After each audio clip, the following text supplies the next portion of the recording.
మీ మోకాల నొప్పులకు ఎటువంటి సర్జరీ లేకుండా ఎపియాన్ పెయిన్ క్లినిక్ అందిస్తున్న అత్యాధునిక చికిత్స.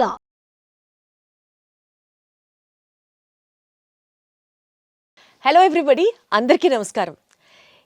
ఇప్పటి నుంచి మనం చేసే ఈ హెల్త్ సిరీస్ మీకు చాలా ఇన్ఫర్మేటివ్గా ఉంటాయి అండ్ చాలా హెల్ప్ఫుల్గా కూడా ఉంటాయి. If you follow each and every point of what we talk in the interview, because మీ అందరికీ ఉపయోగపడే సబ్జెక్ట్స్ గురించే మాట్లాడదాం. ఇన్ఫర్మేటివ్గా చాలా చాలా చాలా ఎడ్యుకేటివ్గా ఈ వీడియోస్ చేయాలి, అందరికీ ఉపయోగపడాలి అనే ఒక ఉద్దేశంతో స్టార్ట్ చేస్తున్నటువంటి ఈ సిరీస్లో నేను మీ అందరికీ ఇంట్రడ్యూస్ చేయబోతున్న డాక్టరు మరీ ముఖ్యంగా మా విజయవాడ వాళ్ళందరికీ చాలా అంటే చాలా చాలా చాలా బాగా తెలుసు. ఇన్ఫ్యాక్ట్ హీఈస్ నోన్ 2 తెలుగు రాష్ట్రాలలో దేశవ్యాప్తంగా తెలిసినప్పటికీ కూడా కొంచెం మా విజయవాడ ఆయన అని చెప్పి ఆ ప్రౌడ్ మూమెంట్ మాకుంటూ ఉంటుంది కదా, మాకు అనిపిస్తుంది కదా. So we will take the pride.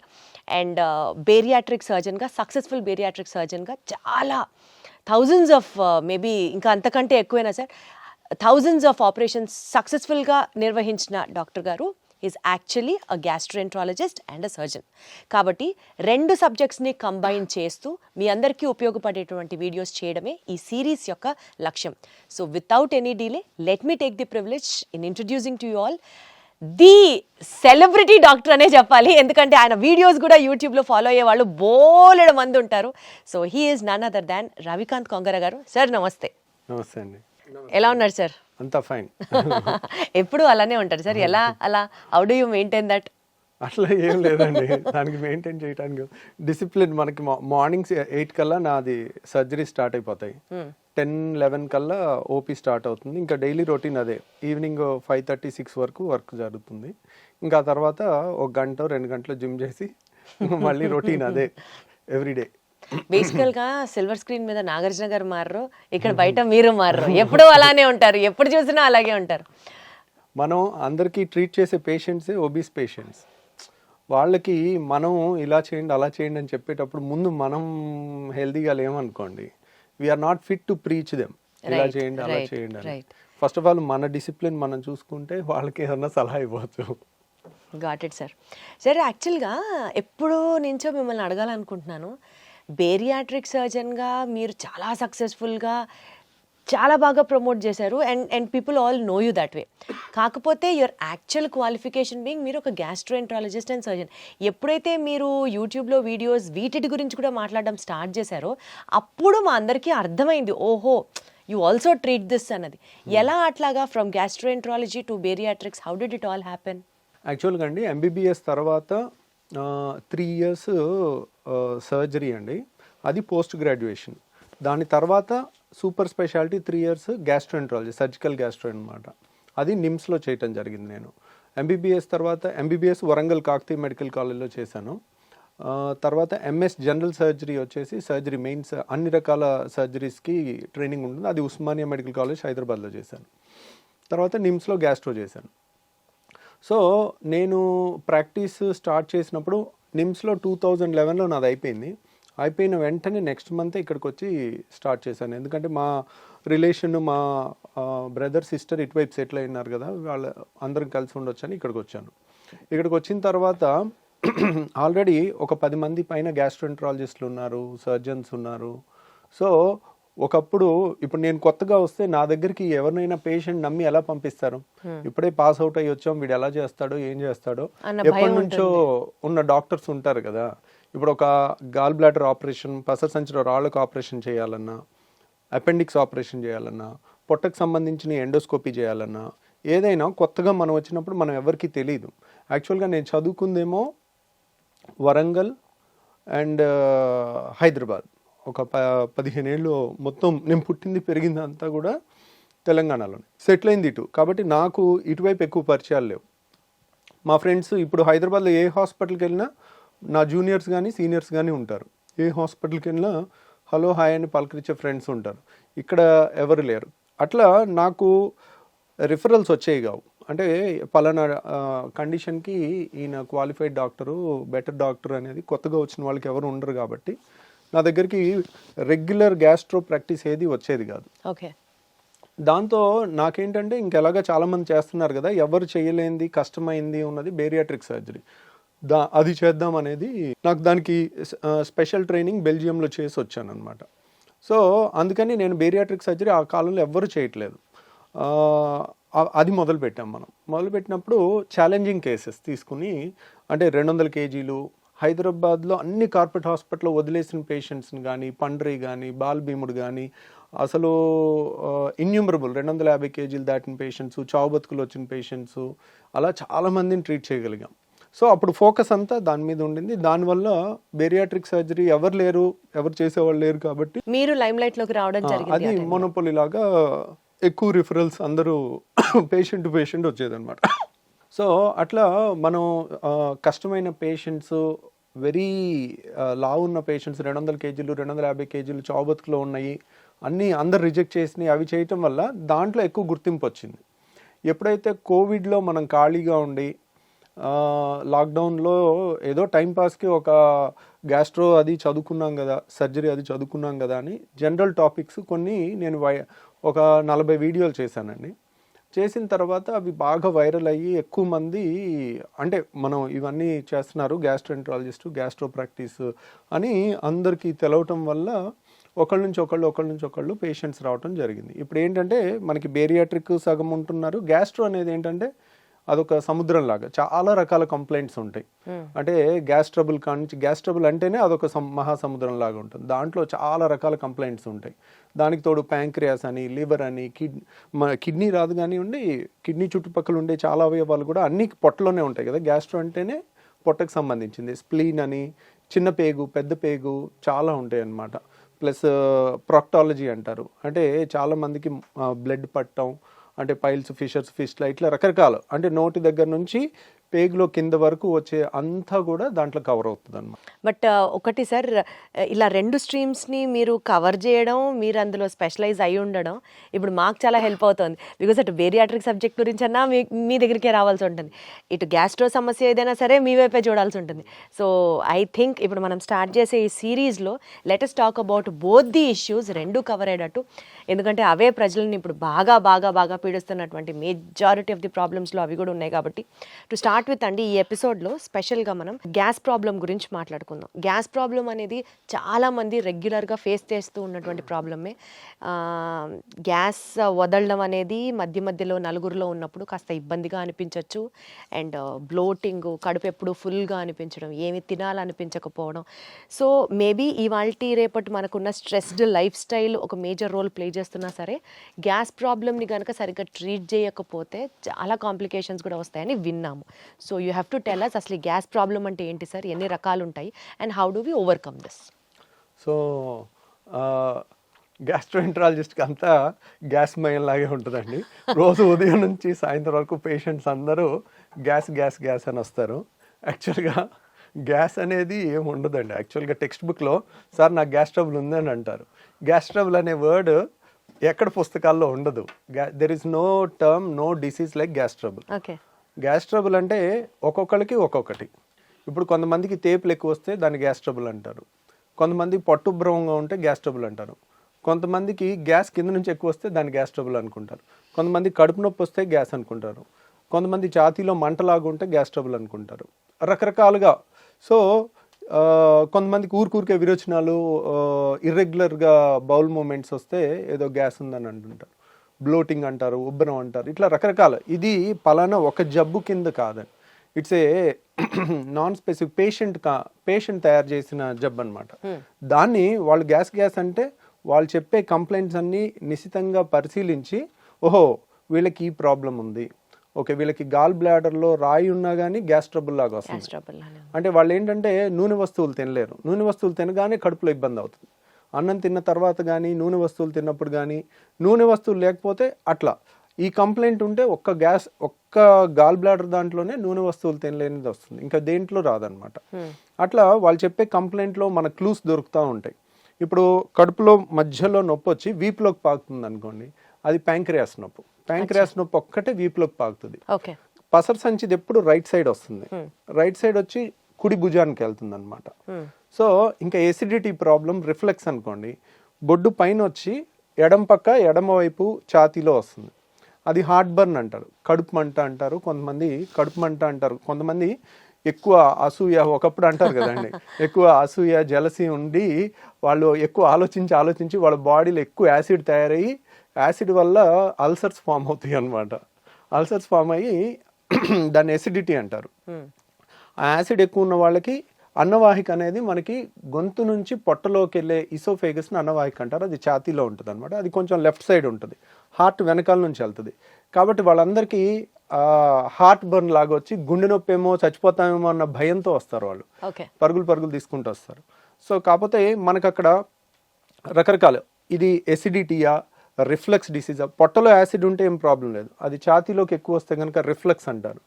ఆ రిఫ్లక్స్ డిసీజా, గాల్ బ్లాడర్ ప్రాబ్లమా, ప్యాంక్రియాస్ ప్రాబ్లమా, లేదంటే చిన్న పేగు పెద్ద పేగు ప్రాబ్లమా, లేకపోతే ఇన్ఫ్లమేటరీ బౌల్ డిసీజ్ అని పేగుల్లో జబ్బులు ఉంటాయి ఇవా. ఇట్లా మనం ఈ గ్రూప్ ఆఫ్ చాలా రకాల జబ్బుల నుంచి వచ్చే కంప్లైంట్, అన్ని ఏ జబ్బు అనేది తెలియదు పేషెంట్కి. పేషెంట్ నాకు గ్యాస్ అని వస్తారు, అది మనం ఒక డాక్టర్ డీకోడ్ చేయాల్సిందనమాట. అది సో బేసికల్గా ఎక్కడ పెయిన్ చెప్తున్నారు అని చెప్పి ఆ పెయిన్ నుంచి ఇది ఏ నొప్పి అన్నది మీకు అర్థమవుతుంది కదా సార్? వాళ్ళు చెప్పేదాన్ని బట్టి ఏ నొప్పి ఇది అన్నది మీకు అర్థమవుతుంది. అంటే పేషెంట్తో మనం కీన్గా మాట్లాడితే కొంతవరకు వాళ్ళు చెప్పేదాన్ని బట్టి మనకు అందాజుగా ఐడియా వచ్చేస్తుందండి. యూజువల్గా ఎడం పక్క ఛాతీలో నొప్పి అని ఒక 25 ఏళ్ళ కుర్రోడు వచ్చాడు అనుకోండి, 20-25 ఇయర్స్లో హార్ట్ అటాక్ రాదు. దట్ ఈస్ అదే 65 ఏళ్ళ మనిషి వచ్చాడు అనుకోండి, మనం అనుమానంగా చూడాలి. సో గ్యాస్ ట్రబుల్ అయినప్పటికీ కూడా హార్ట్ ఏమో అని చూడాలి.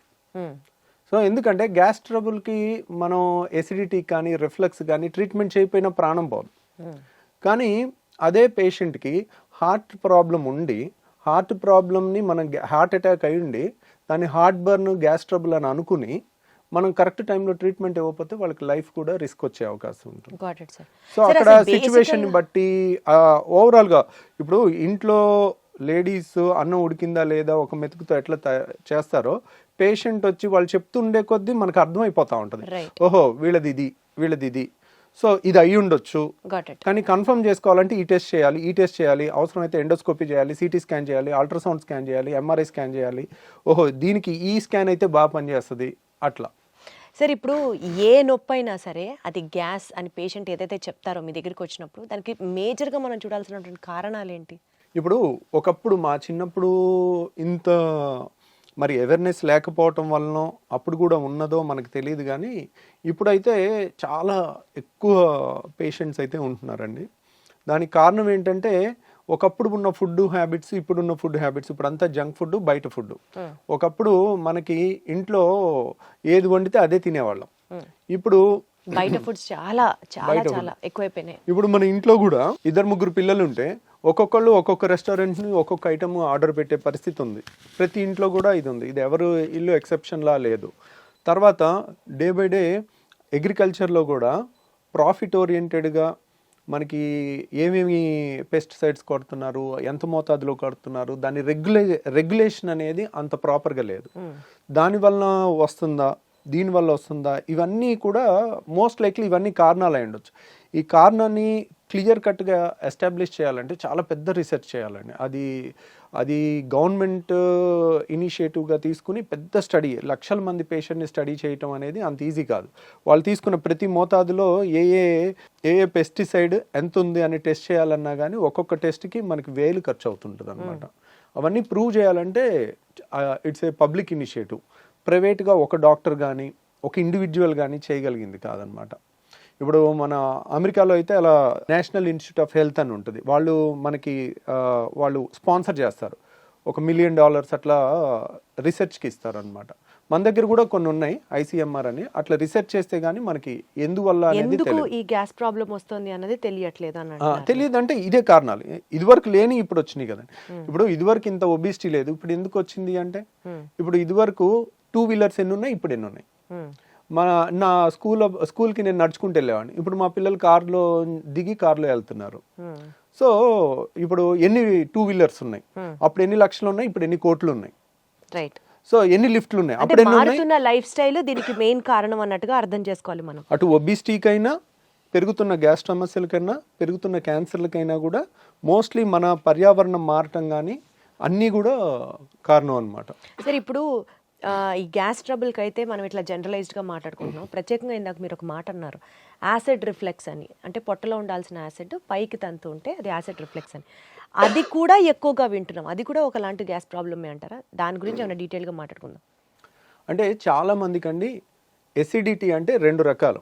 ఒకటి పొట్టలో యాసిడ్ ఎక్కువ తయారవటం, టెన్షను, ఇర్రెగ్యులర్ ఫుడ్ హ్యాబిట్స్, ఆలోచన ఎక్కువ ఉండటం, సో పని ఒత్తిడి ఎక్కువ ఉండటం వల్ల బాడీలో యాసిడ్ ఎక్కువ తయారవుతుంది. ఎప్పుడైతే యాసిడ్ ఎక్కువ తయారవుతుందో మనకి కడుపులో మంట వస్తుంది, వాళ్ళకి బొడ్డు పై భాగంలో మంటలాగా వస్తుంది. సో ఆ మంట అనేది ఎప్పుడైతే పొట్టలో పై భాగంలో మంట వస్తుందో అది ఒక రకమైన ఎసిడిటీ. దానికి సింపుల్గా యాసిడ్ తగ్గించే యాంటాసిడ్ మందులు కానీ, కొత్తగా వచ్చిన పీపీఐస్ కానీ, అంటే ప్యాంటోప్రజోల్, రాబిప్రజోల్, ఒమిప్రజోల్, ఇసోమిప్రజోల్ అంటే రకరకాల ఏది వేసినా కానీ చాలా రిలీఫ్ వచ్చేస్తుంది. తర్వాత రెండోది ఏంటంటే మనకి డైలీ మన నోట్లో ఉమ్ము ఉంటుంది, దాని pH 7.4 ఉంటుంది. మన స్టమక్లో హైడ్రోక్లోరిక్ యాసిడ్ ఉంటుంది, అది కాన్సన్ట్రేటెడ్గానే ఉంటుంది. అంటే దాని pH వచ్చేసి 2 ఉంటుంది, లెస్ దాన్ 2, 1.5 to 2. అంటే వెరీ ఎసిడిక్ ఎన్వైర్న్మెంట్. ఎందుకు మన ఫుడ్ను అంతా డైజెస్ట్ చేయడానికి కానీ, అది ఆ యాసిడ్ ఎన్వైర్న్మెంట్ వచ్చిన క్రిముల్ని, అనవసరమైన క్రిముల్ని చంపడానికి కానీ అదొక ప్రొటెక్టివ్ మెకానిజం, డైజెషన్కి కానీ హెల్ప్ అవుతుంది అనమాట. సో ఈ యాసిడ్ అనేది పొట్టలో ఉండటం సహజ గుణం. కాబట్టి పొట్టలో ఎంత యాసిడ్ ఉన్నా మనకి ఇబ్బంది అయ్యదు. ఎందుకంటే పొట్ట గోడలో స్టమక్ వాల్లో యాసిడ్ని తట్టుకునే శక్తి ఉన్న వాళ్ళని ఆల్రెడీ మన బాడీ తయారు చేసుకుంది. ఇప్పుడు చూడండి, మన కాళ్ళు, అరికాళ్ళు అనేది మందంగా ఉంటాయి. అరికాళ్ళ మీద నడిచినా మనకి అవి మందంగా ఉండటం వల్ల అది అడాప్ట్ అయి ఉంటుంది అనమాట, మనకి ఏ ఇబ్బంది ఉండదు. అంతే బరువు మన చేతి మీద, కాలు మీద, వేరే చర్మం మీద పెడితే ఆ చర్మం ఊడిపోద్ది. ఎందుకు? ఇట్ ఈస్ నాట్, దానికి తయారవ్వలేదు. నడవటానికి అరికాలు తయారైంది. అలాగే యాసిడ్ని తట్టుకోవటానికి మన స్టమక్ వాల్ తయారైంది అనమాట. జీర్ణాశయం యొక్క ఎక్కడైతే యాసిడ్ ఉంటుందో ఆ లోపల పొర యాసిడ్ని తట్టుకునే విధంగా తయారైంది. కానీ మన అన్నవాహిక, ఇసోఫేగస్, ఇక్కడ నుంచి ఇక్కడ వరకు ఉన్న ఇసోఫేగస్ మాత్రం అది యాసిడ్కి తట్టుకునేటట్టు తయారవ్వలేదు. కాబట్టి పొట్టలో యాసిడ్ ఉంటే కొంచెం కడుపు మంట వస్తుంది, చాలా ఈజీగా ట్రీట్ చేయొచ్చు మనం. వాళ్ళకి గ్యాస్ ట్యాబ్లెట్ ఇస్తారు, కొన్ని యాంటాసిడ్ ఇస్తారు, తగ్గిపోతుంది, they will be very happy. కానీ ఈ పొట్టలో ఉండాల్సిన యాసిడ్ ఇక్కడ వాల్వ్ ఉంటుంది, ఛాతీకి పొట్టకి ఛాతీకి మధ్యలో ఒక వాల్వ్ ఉంటుంది, దాన్ని హయాటస్ అంటారు. ఆ హయాటస్లో వెడల్పుగా ఉండి వాల్వ్ లూజ్గా ఉంటే దాన్ని హయాటస్ హెర్నియా అంటారు. చాలామందికి ఎండోస్కోపీ రిపోర్ట్ చూస్తే లాక్స్ ఎలియస్ అంటారు. లాక్స్ ఎలియస్ అంటే లోవర్ ఇసోఫేజియల్ స్పింక్టర్. ఇసోఫేగస్ అంటే అన్నవాహికలో ఇక్కడ ఒక కంట్రోల్ ఉంటుంది, అప్పర్ ఇసోఫేజియల్ స్పింక్టర్ అని. ఇక్కడేమో lower oesophageal sphincter. Lower oesophageal అయిపోయిన తర్వాత స్టమక్ స్టార్ట్ అయిపోతుంది, అంటే జీర్ణాశయం స్టార్ట్ అయిపోతుంది. సో ఇక్కడ వాళ్ళు లూజ్గా ఉంటే కనుక దాన్ని లాక్స్ ఎలియస్ అంటారు, లోవర్ ఇసోఫేజియల్ స్పింక్టర్. లేదంటే అక్కడ లూజ్గా ఉండటం వల్ల హయాటస్ హెర్నియా అంటారు. గ్రేడ్ 1, గ్రేడ్ 2, గ్రేడ్ 3, గ్రేడ్ 4 ఉంటుంది. గ్రేడ్ 4 అంటే ఇంత వెడల్పుగా ఉంటుంది అక్కడ. అంటే ఏంటి, ఇప్పుడు ఇక్కడ ఎప్పుడైతే వాల్వ్ చాలా గ్రేడ్ 4 లూజ్గా ఉంటుందో పొట్టలో ఉన్న యాసిడ్ అంతా ఊరికే పైకి వస్తూ ఉంటుంది. పొట్ట అనేది, జీర్ణాశయం అనేది మనం ఫుల్గా తిన్న తర్వాత అది గ్రైండర్ ఆన్ అయినట్టు అవుతుంది. ఆన్ అయినప్పుడు గ్రైండర్కి పైన మూత పెట్టలేదు అనుకోండి, ఎట్లయితే పైకి చిమ్ముతుందో అట్లా ఈ పొట్టలో ఉండాల్సిన యాసిడ్ అంతా అది ఫుడ్ తిన్నాక ఇలా పైకి ఇసోఫేగస్లోకి వస్తుంది. ఇసోఫేగస్ గోడ ఏమైంది, మన అన్నవాహిక గోడ అనేది యాసిడ్ని తట్టుకోవటానికి తయారవ్వాల, కాబట్టి అది విపరీతమైన మంట వస్తుంది, దాన్ని హార్ట్ బర్న్ అంటారు. వీళ్ళు ఏం తినకపోతే హ్యాపీగా ఉంటారు. ద మొమెంట్ తిన్న తర్వాత వాళ్ళకి ఒక గంట 2 గంటలు ఆ గ్రైండర్ లాగా ఆడినంతసేపు యాసిడ్ అనుకొచ్చి ఈ ఛాతీ అంతా మంట పట్టేసినట్టు ఉండటం, భుజంలో నొప్పి రావటం, ఎడం భుజంలో రావటం, తర్వాత ఎడం పక్క ఛాతీలో వచ్చేసరికి వెంటనే గుండె ప్రాబ్లం అని గడగడలాడిపోతూ ఉంటారు. ఎక్కడో టీవీలో చూస్తారు 25 ఏళ్ల మనిషి ఒక ఇలా కూలబడి చచ్చిపోతే అది హార్ట్ అటాక్ కాదో కూడా ఎవరికి తెలియదు. ఎవరికి తెలుసు? Sudden death. It is a sudden death. Heart attack అని ప్రూవ్ ఉండదు, కానీ అందరూ దానికి లేబుల్ వేసేస్తారు. ఇప్పుడు మీడియా ఎవరన్నా సడన్ గా కోల్బడి చచ్చిపోయారు అనుకోండి, హార్ట్ అటాక్ అని తోసేస్తారు. Who can prove it? దానికి రియల్ గా ప్రూవ్ చేయాలంటే సడన్ డెత్, సడన్ గా కళ్ళు తిరిగి పడిపోయి చచ్చిపోవటానికి చాలా కారణాలు ఉంటాయి. సో ఇప్పుడు అంతెందుకు, మనకి ఒలింపిక్స్ ఆడే ఒలింపిక్ ప్లేయర్స్ కూడా రన్నింగ్ చేస్తూ సడన్ గా కోల్బడి చచ్చిపోయినట్టుంది. మరి వాళ్ళకి హార్ట్ అటాక్ వస్తుందా? అథ్లెట్స్కి రాదు కదా. సో చాలామంది ఏంటంటే మీడియాలో ఎమెచ్యూర్ పీపుల్, అంటే నాన్ ప్రొఫెషనల్ పీపుల్ ర్యాపిడ్ కన్క్లూజన్స్కి వస్తారు. ఆ ర్యాపిడ్ కన్క్లూజన్స్కి వచ్చి ఒక యంగ్స్టరు కళ్ళు తిరిగి పడిపోతే హార్ట్ అటాక్ వచ్చి చచ్చిపోయాడని అలా ప్రొజెక్ట్ చేశారనుకోండి, ఎడం పక్క గుండెలో నొప్పి వచ్చిన, హార్ట్ బర్న్, యాసిడ్ ప్రాబ్లం వల్ల, రిఫ్లెక్స్ వల్ల వచ్చిన వాళ్ళందరూ నిద్రలేని రాత్రులు గడపాల్సి వస్తుంది. అమ్మో నేను చచ్చిపోతే సార్, ఎలాగా? కానీ అసలు ఈ యాసిడ్ రిఫ్లెక్స్ వల్ల ప్రాణాలు పోయే సిచ్యువేషన్ కూడా ఉంటుందా సార్? ఉండదు, కానీ ఆ భయంతో ప్రాణం పోయినట్టు బతుకుతారు వాళ్ళు. అయ్యయ్యో. సో ఎప్పుడైతే ఎక్కడో టీవీలో ఒకటి చూసి సడన్గా యంగ్స్టర్స్లో కూడా హార్ట్ అటాక్స్ పెరిగిపోయినాయి అని మీడియాలో వచ్చింది అనుకోండి, అమ్మో ఎడం పక్క నొప్పి వస్తుంది, నాకు గుండె నొప్పి ఏమో, నేను అలా చచ్చిపోతానేమో, నా పిల్లలు ఏమైపోతారు, నా భార్య ఏమైపోద్ది, ఇంకా రాత్రి అంతా నిద్రపోకుండా అలా కూర్చుని ఉంటారు వాళ్ళు, బయటికి చెప్పుకోలేరు. కానీ వాళ్ళకి ఏదైనా తింటేనే కదా వచ్చేది ఆ అనీజీనెస్. కానీ వచ్చినప్పుడు కూడా మరి తింటే ప్రతి పూట తింటారు కదా. ఇప్పుడు కొంతమంది ఇర్రెగ్యులర్ టైమింగ్స్లో, ఈ కాలంలో స్ట్రెస్ లేని జాబ్ ఏది ఉంది, రైట్. కరెక్ట్ టైంకి ఫుడ్ తినే జాబ్ ఏది ఉంది? అందరూ పరుగులు తీస్తా ఉండి రాత్రి 10ంటికి వచ్చి బిర్యానీ తిని వచ్చారనుకోండి, ఇంకా రాత్రి అర్ధరాత్రి 12ంటికి వాళ్ళకి వస్తుంది కరెక్ట్గా. ఆ టైంలో ఇంకా వాళ్ళు నిద్రపోరు పాపం, ఒకసారి ఇంట్లో వాళ్ళు నిద్రపోనివ్వరు, కొంతమంది సైలెంట్గా సఫర్ అవుతా మరి ఉంటారు. ఏంటి సార్ దీనికి ప్రాబ్లం? ఆ లూజ్ అయిన వాల్వ్ ని టైట్ చేయొచ్చా? ట్రీట్మెంట్ ఏంటి? ఇంకా వాళ్ళు ఏం తినకుండా ఉంటారు? అంటే గ్యాస్ ట్రబుల్లో చాలా మంది ఇలాంటి పేషెంట్స్ ఏంటంటే, వీళ్ళకి మందులు ఇచ్చి ఫస్ట్ తగ్గించవచ్చండి. అంటే కంప్లీట్గా తగ్గించకపోయినా, కంప్లీట్గా ఒక వాల్వ్ అనేది స్ట్రక్చరల్ డిఫెక్ట్ ఉంటే it has to be rectified. Okay. Acid ఎక్కువ ఉందనుకోండి, యాసిడ్ని తగ్గించవచ్చు.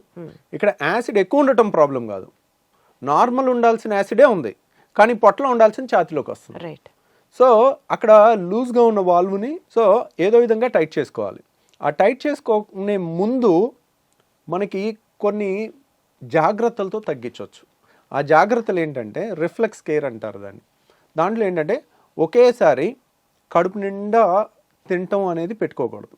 కడుపు నిండా తింటే ఏంటంటే ఈ ఛాతీలోకి ఎక్కువ వెనక్కి రావటం అనేది ఎక్కువ ఉంటుంది. ఇప్పుడు 4 ఇడ్లీలు 5 ఇడ్లీలు పడుతున్నాయి అనుకోండి, వాళ్ళు 2 మించి తినకూడదు. ఒకసారి కరెక్ట్గా గంటన్నర ఆగి మళ్ళీ 2 తీసుకోవాలి, మళ్ళీ గంటన్నర 2 గంటలు ఆగి మళ్ళీ 2 తీసుకోవాలి. ఇంకా దానికి నామోషి పడకూడదు, బాక్స్లో పెట్టేసుకోవాలి. ఎక్కడైనా ఒక 5 నిమిషాలు బ్రేక్ తీసుకోవాలి, పనిలో అయినా టక్ తినేసి అట్లా తెలివిగా చేసుకుంటే కనుక ఒకేసారి ఎక్కువ ఫుడ్ లేకపోతే ఎక్కువ వెనక్కి రాదు, ఎక్కువ యాసిడ్ తయారవుదు, ఎక్కువ వెనక్కి వాళ్ళకి కూడా అంత అనీజీనెస్ ఉండదు అప్పుడు పాపం. ఉండదు. అది ఒకటి. తర్వాత చాలా మంది చేసేది ఏంటంటే చక్కగా 4 ఇడ్లీలో 5 ఇడ్లీలో లేదంటే 3-4 దోశలో తినేసి గ్లాసు నీళ్లు 2 గ్లాసు నీళ్లు తాగుతారు. తాగితే ఇంకా ఎక్కువ వెనక్కి వచ్చేస్తుంది. ఓకే. సో వీళ్ళు ఎప్పుడు కూడా నీళ్లు తిన్న తర్వాత తాగకూడదు, మనకి నీళ్లు తాగాలి. ఒక 4 గ్లాసులైనా ముందు తాగేసేయండి. నీళ్ళు ఎప్పటికప్పుడు దిగిపోతాయి, నీళ్ళ వల్ల యాసిడ్ ఎక్కువ తయారవదు, వెనక్కి వచ్చినా అంత ఇబ్బంది ఉండదు, అంత ఎక్కువ కూడా రాదు, ఎప్పటికప్పుడు తొందరగా వెళ్ళిపోద్ది నీళ్ళు అనేది.